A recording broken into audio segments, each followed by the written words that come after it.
Hello everyone and welcome back to Let's Play Legend of Zelda the Minish Cap. In the last part, we did a lot of side quests. What? This floor is made out of ice! Be careful not to fall and freeze your backside to the floor, Link. Shut up, you old bird. And now we're going to be doing part of the Temple of Droplets. This is actually going to be our first multi-part dungeon. Because it's actually kind of long. But not that hard, thankfully. Although easily the most pain in the ass part of it is the ice physics. And the main gimmick, or one of the main gimmicks aside from the ice... Hey, the sunlight's shining through! Ah, it's so nice and warm. I can feel myself starting to defrost again. The other main gimmick aside from the obvious ice gimmick is that there are certain points where you can actually leak sunlight through to certain rooms and melt ice with it. It looks like something's frozen inside this block of ice. Link, why don't you go take a look? Whatever, Eslo. The ice momentum is actually one of the weirdest things in the game because you'll be pretty much almost dead center on a block and you'll still be pushed off to the side of it.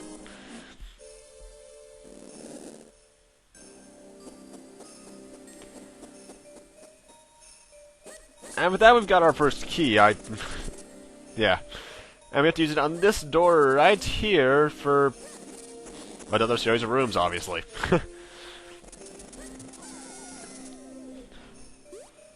Although I do like the way the ice looks, and the big key already! Booyah, this must be a short dungeon. No, it's not.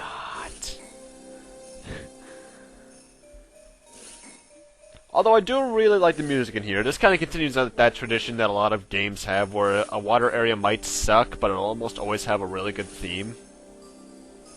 Or ice areas in certain cases. Though I still say to this day, I hate the themes, the dungeon themes in freaking Ocarina of Time. Majora's Mask has the better soundtrack. Easily. In fact, it's a better overall game. And now we got the big key. This is actually a bit of a... Actually, I just am now realizing this. This is pretty much the reverse dungeon. You find with the compass, which is what you usually find first or second, the last. And the big key first. Huh.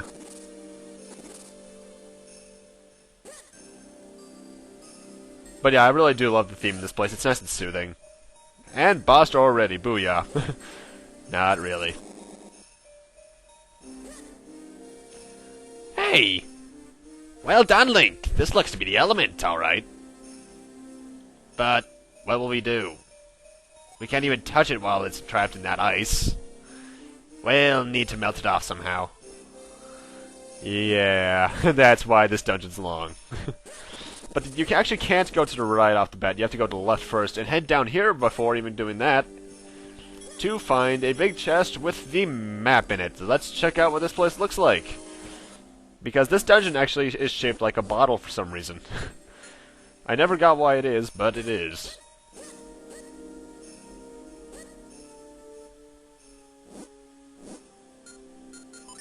Oh, so I'm just gonna say this right now, you're gonna want to get your gust jar out for later. I love how it pops me up right underneath it. That's great game, thanks.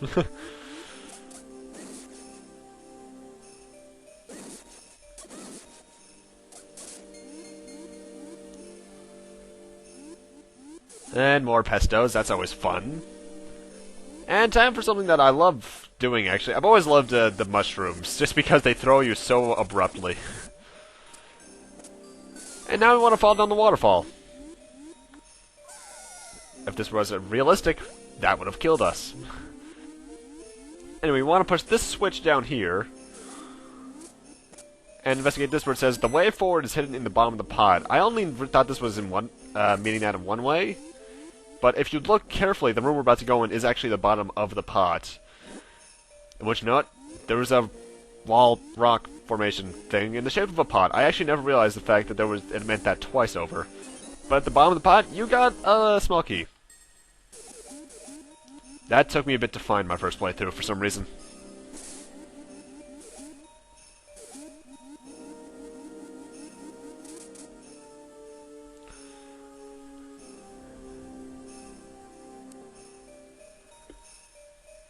But now we actually want to head back up here because you may have noticed there was a locked, a key door? I was about to say key door for some reason. A locked door right here. Also, the locks on the locked doors are really huge in this game for some reason. Mind you, they've been kind of big in every Zelda game. They're like the size of your fist in Link to the Past, but even still.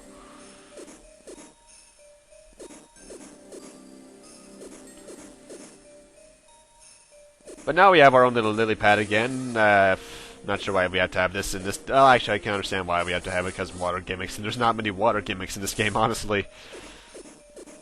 The Oracle of Ages game does much better if it's water gimmicks. Much, much better. In fact, I actually kind of enjoy the water dungeon in that one. Kind of, being a keyword there. This and the Great Bay Temple might be the only ones I legitimately enjoy.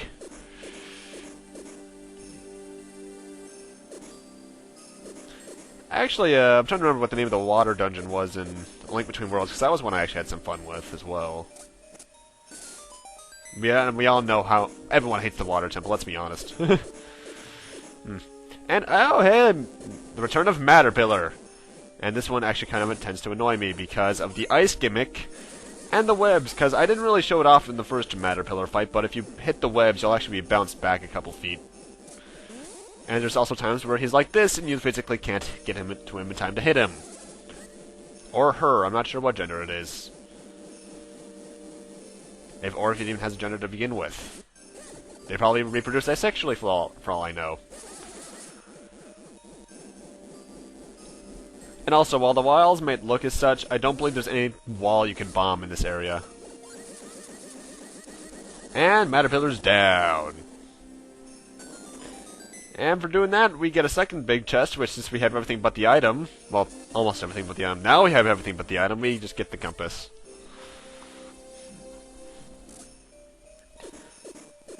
Oh, I hated the upcoming part as a kid because I couldn't understand block puzzles. Have you ever noticed that ice block puzzles are always evil? Especially when you're young. I'm looking at you, Twilight Princess. But yeah, this room pretty much serves as the first big ice block puzzle. Although, I look at it now, and I just kind of facepalm, because I had legitimate trouble with this. Why did I have trouble? This is the easiest puzzle. You can literally, you can just see the solution just by looking at it now. I was such a stupid kid. Then again, I had the excuse of being a kid, because this game was released 2006, I believe? So I would have been 9. Maybe 10, depending on the, if I had the right date. If it was 2005, I may have been 8.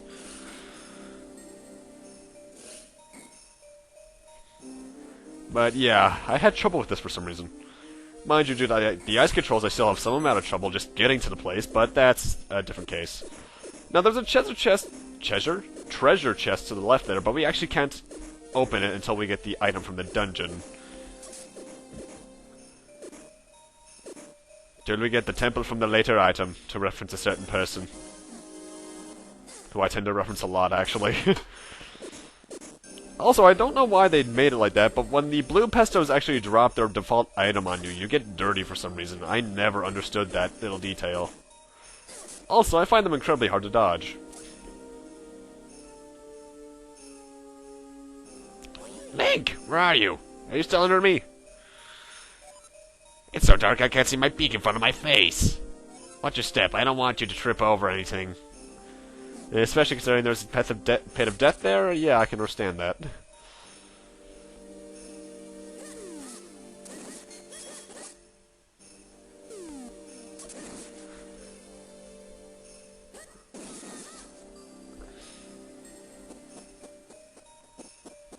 And, guess, kind of mid-boss, against 3... I think I actually had their name wrong earlier. I called them antlions, but I think they're actually called something else. Let me look at this really quick.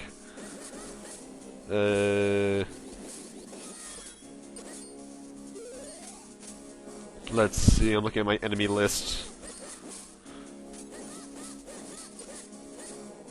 I think they're called scissor beetles, actually. I just bumped my mic. And for doing that, all we get is the blue portal. Which is kind of odd, because we're not even halfway through the dungeon. We're more a fourth of the way through. Though I can understand, because technically this could also be seen as the halfway point.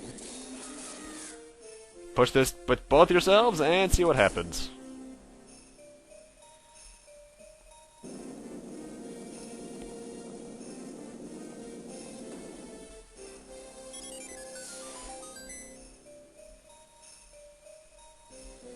Of course! Sunlight! Once we get some sunlight in to melt the ice, that element will be as good as ours. Except what about a boss fight? Nudge, nudge, wink, wink, look at the bottom of the screen.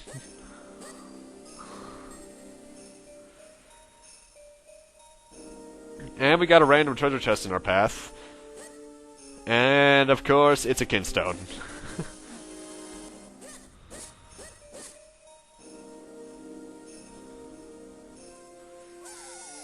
Ice. Well, honestly, my big problem with the ice physics in this game is one that's over stuff like this. There's also some momentum problems I have, like when you swing your sword, you stop, but then your momentum carries over anyway. The only way I think you can cancel your momentum when you're on the ice is by playing your flute. And even then, I'm pretty sure that's more along the lines of a programming problem, if anything. Because when I hear this game technically wasn't completed in time by Capcom, because this is actually technically a Capcom game. The handheld Zelda games up until, I believe, the DS era were Capcom helped make them. And if I recall correctly, they had some weird time constraints with this one, so it's not as completed as they wanted it to be. But that's just what I hear. I'm not sure about all the details myself.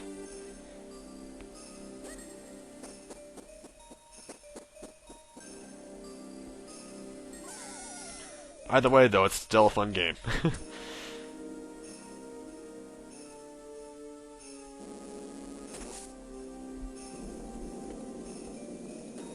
And you might notice that that one won't actually open any sunlight. That's because there's this one that's... Because you actually have to open the one above it first, and to open it you have to close it. That seems like a paradox in of itself, doesn't it?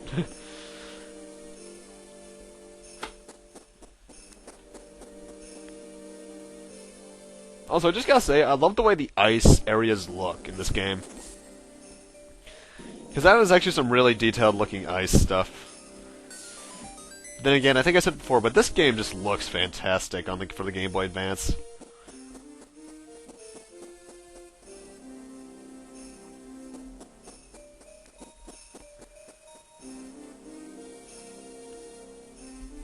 Trying to resist a yawn right now.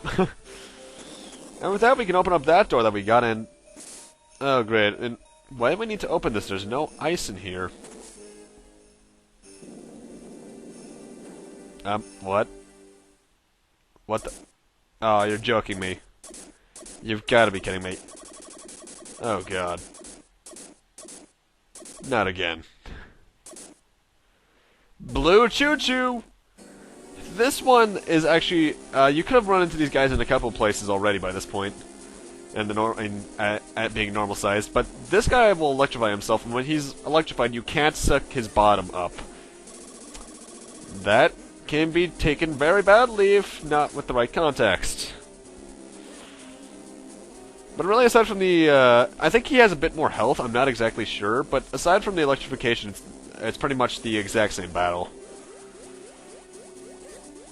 In fact, if anything, that should be shorter because of the higher damage output you now have.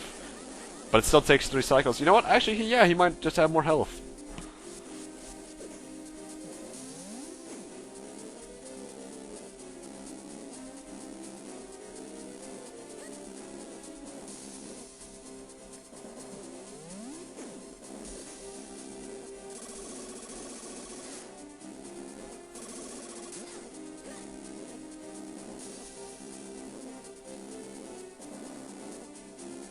Yeah, it's pretty much the exact same battle aside from that, though. No ice physics, thankfully, and it's overall just easy. Although, if I recall correctly, it's actually using the normal boss music, which I don't get. It's not using the actual mini-boss theme. That's if I can hear it correctly.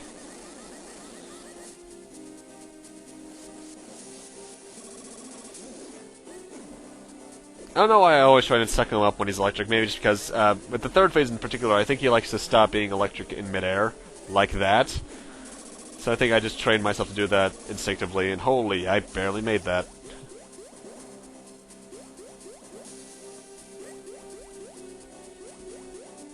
Oh, he actually managed to hit me. But luckily, like the green Choo back in part 3, he goes down fairly easily all the same. And for beating him, we get the dungeon item, which is, lantern. Okay. This handy item lights up the night. Press the button to turn it on and off. This is actually one of the only items that actually has 2 different phases and sprites to it. And with it, you can pretty much melt ice and light torches. It's fairly basic. But with that, I'm going to need to end this off here. Thank you guys for watching. Rate, comment, subscribe, all that kind of stuff. And next time on Let's Play The Legend of Zelda the Minish Cap, we're going to be continuing on through, if not completing, the Temple of Droplets and seeing what we can do throughout it. See you guys then.